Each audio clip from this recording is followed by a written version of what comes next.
Mesdames et messieurs, bonjour, bonsoir. Le chargé d'affaires des États-Unis en Haïti marque les 6 mois du cyclone Matthew par une visite dans le Grand Sud d'Haïti.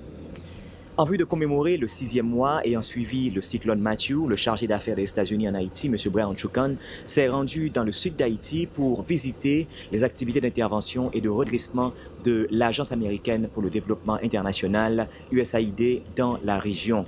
Les États-Unis sont le plus grand donateur de l'effort d'intervention d'urgence suite au passage du cyclone Matthew, ayant fourni une aide humanitaire totalisant plus de 101,3 millions de dollars américains à date, distribués par plus de 20 organisations locales et agences de l'ONU. Mesdames et messieurs, suivez avec nous cette tournée de M. Choukan, plus particulièrement ici au CAI, à l'École nationale Charles Lassègue, et également au Coteau.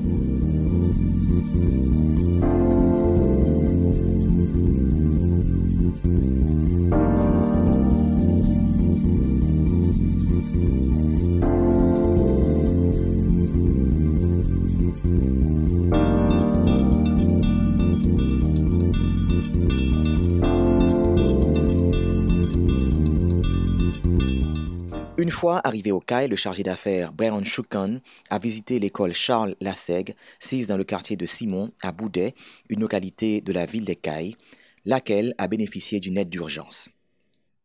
En partenariat avec l'UNICEF, 50 écoles de la région ont été réparées et décontaminées et reçu des meubles et du matériel éducatif pour environ 45 000 étudiants et 1 000 enseignants. La toiture de l'école Charles Lassègue a été réparée et l'institution a reçu du mobilier scolaire et des fournitures. Les étudiants de l'école ont également reçu un soutien psychosocial alors que les enseignants ont bénéficié de sessions de formation.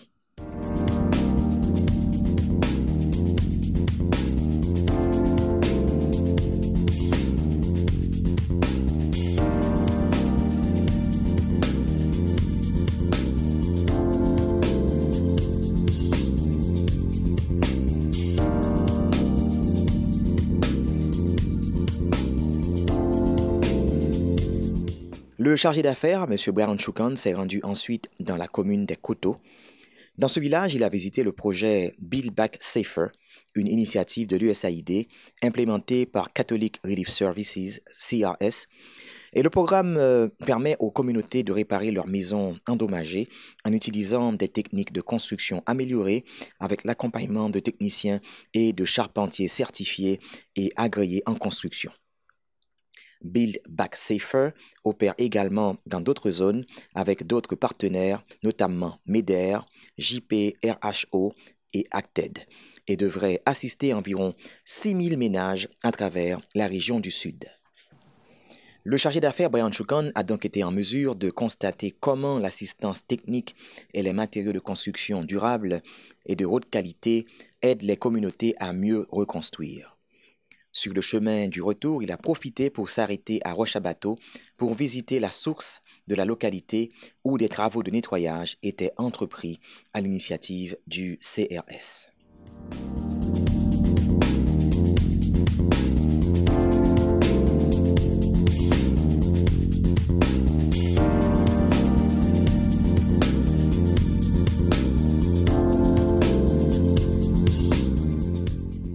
La sécurité alimentaire est une préoccupation majeure pour l'assistance américaine et M. Choukan en a profité pour visiter des zones où les petits agriculteurs reçoivent des bons de paiement pour acheter des semences de qualité.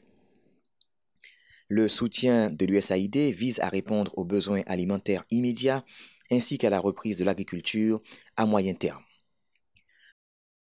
Pour boucler sa visite à l'occasion de la commémoration des 6 mois post-Matthew, le chargé d'affaires Brian Choukan s'est entretenu avec la presse dans l'après-midi à l'école nationale Charles Lassègue au CAI. Il était accompagné du représentant adjoint de l'UNICEF en Haïti, M. Jean Metenier. Je suis très heureux d'être ici aujourd'hui pour exprimer au nom du gouvernement et du peuple américain notre solidarité continue aux habitants du Grand Sud dans les efforts de se remettre de la dévastation du cyclone Matthew il y a 6 mois. À date, les États-Unis ont fourni plus de 100 millions de dollars pour les interventions d'urgence et les efforts de redressement en cours. Cela inclut 11 millions de dollars du département américain de la Défense et 90 millions de dollars de USAID. Notre assistance est dispensée dans les départements du Sud, de la Grande-Anse et des NIP, à travers plus de 20 organisations locales et des agences partenaires, y compris PAM, UNICEF et l'Organisation internationale de migration. Nous travaillons en étroite coordination avec d'autres bailleurs de fonds, des responsables locaux et des leaders communautaires pour cibler et atteindre ceux qui en ont le plus besoin. Plus tôt aujourd'hui, j'ai visité des enseignants et des étudiants dans cette même école, l'une des 5 ans que nous avons aidé à réhabiliter et à réouvrir afin que les enfants puissent y trouver un abri et poursuivre leurs études. Des CAI à Koto, j'ai visité des communautés où l'aide du gouvernement américain permet aux gens de s'aider eux-mêmes. J'étais émerveillé de voir comment les voisins aident les uns les autres pour réparer leur maison. Avec la formation et les conseils des charpentiers, j'ai vu comment l'initiative Build Back Better, reconstruire en mieux, rendre plus de 6 000 maisons plus solides qu'avant. J'ai vu les agriculteurs nettoyer et replanter des champs avec des semences. Nous distribuons 1000 tonnes de graines de maïs et 12 000 agriculteurs reçoivent des graines de pois noirs et de pois Congo à rendement élevé. 18 000 ménages agricoles reçoivent des bons pour acheter des semences sur le marché local. Pour surmonter la période sèche jusqu'à juin, nous offrons également une assistance cash à 32 000 ménages à risque.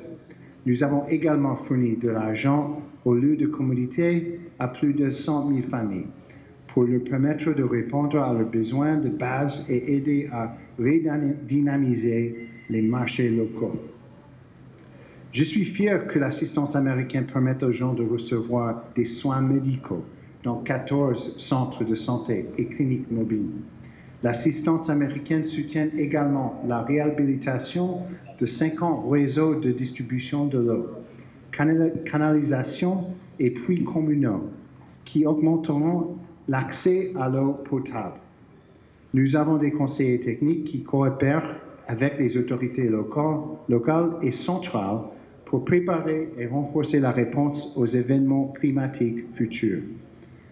En somme, notre objectif aujourd'hui est de continuer à répondre aux besoins immédiats, à accélérer le relèvement et à renforcer la capacité des communautés à mieux résister aux tempêtes qui viendront inévitablement à l'avenir.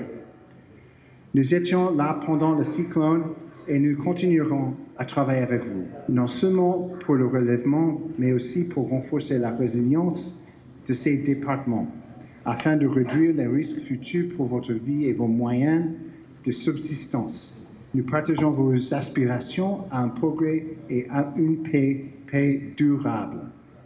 Kembela. Ça fait 6 mois aujourd'hui que le cyclone Matthew est passé sur la partie sud de Haïti, a fait une dévastation d'une amplitude difficile encore à mesurer les dégâts. Et aujourd'hui, nous sommes venus voir un petit peu quelles ont été les quelques réponses qui ont été apportées jusqu'à présent pour essayer de venir en aide aux populations qui ont été les plus affectées. Alors pour l'UNICEF, bien entendu, nous sommes dans différents volets. On a travaillé beaucoup dans l'eau, l'hygiène, la sanitation, la protection de l'enfant, la nutrition, etc. Mais une priorité pour nous, c'est bien entendu l'éducation.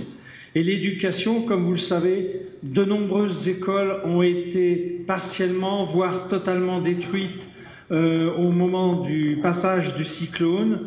Et grâce à l'USAID, on a mis en place un travail pour réhabiliter un certain nombre d'infrastructures scolaires et d'apporter des équipements aux enfants, aux enseignants, afin que les activités scolaires puissent redémarrer le plus vite possible. Alors nous sommes ici dans cette école La Saigne qui a bénéficié de ce programme. Vous avez pu le voir, on a essayé de faire en sorte que l'école qui a été à la fois touchée par le cyclone, mais qui a aussi servi d'abri pendant pratiquement 2 mois aux populations qui ont été déplacées à cause du passage du cyclone, qui ont trouvé refuge dans cette école. Après 2 mois, la population qui occupait les bâtiments est retournée dans leur maison, dans leur foyer, avec une assistance peut-être très maigre, mais une assistance quand même. Et on a remis en état cette école pour qu'elle puisse retourner aux activités scolaires. Et donc, aujourd'hui, on a pu voir, il y a près de 500 enfants qui sont scolarisés dans cette structure scolaire. Cette école fait partie des 80 écoles que nous ciblons dans ce programme dans le département du sud de Haïti. Il y a déjà une 50aine d'écoles qui ont déjà été réhabilitées, qui touchent environ 10 000 enfants qui ont pu être rescolarisés. Il y a encore une 30aine d'autres écoles qui sont toujours en cours de réhabilitation et qui devraient dans les prochains mois pouvoir redémarrer les activités scolaires. Et bien entendu, on est aussi là pour appuyer les enfants pour les activités scolaires. On a fait des distributions de mobilier scolaire pour un certain nombre de ces écoles qui ont été touchées. On a donné des fournitures scolaires aux enfants. Et à la rentrée prochaine, on prévoit de cibler jusqu'à 100 000 enfants qui sont dans les classes primaires, qui vont bénéficier d'une assistance en matériel scolaire. Donc, ça fait partie de l'assistance que l'on fournit en tant qu'UNICEF à travers le ministère de l'Éducation nationale et de la formation professionnelle, à travers un certain nombre de partenaires d'exécution qui travaillent avec nous dans la mise en œuvre de ce programme et bien entendu avec l'appui de l'USAID. Donc, on a pu faire un peu le constat aujourd'hui des travaux qui ont été faits, des résultats qui ont déjà été obtenus et surtout de s'assurer est-ce que la poursuite de cet engagement va se poursuivre. Le chargé d'affaires Choukan a souligné le soutien continu des États-Unis aux régions affectées et a salué les efforts des communautés à se remettre d'elles-mêmes de la situation. En réponse au cyclone Matthew, le gouvernement américain a apporté un financement humanitaire incluant 42,6 millions de dollars provenant du Bureau d'aide alimentaire de l'USAID Food for Peace, 38,9 millions de dollars du Bureau d'assistance aux catastrophes étrangères de l'USAID, Office of US Foreign Disaster Assistance, OFDA, 11 millions du département américain de la Défense et 8,7 millions de dollars de la mission de l'USAID en Haïti.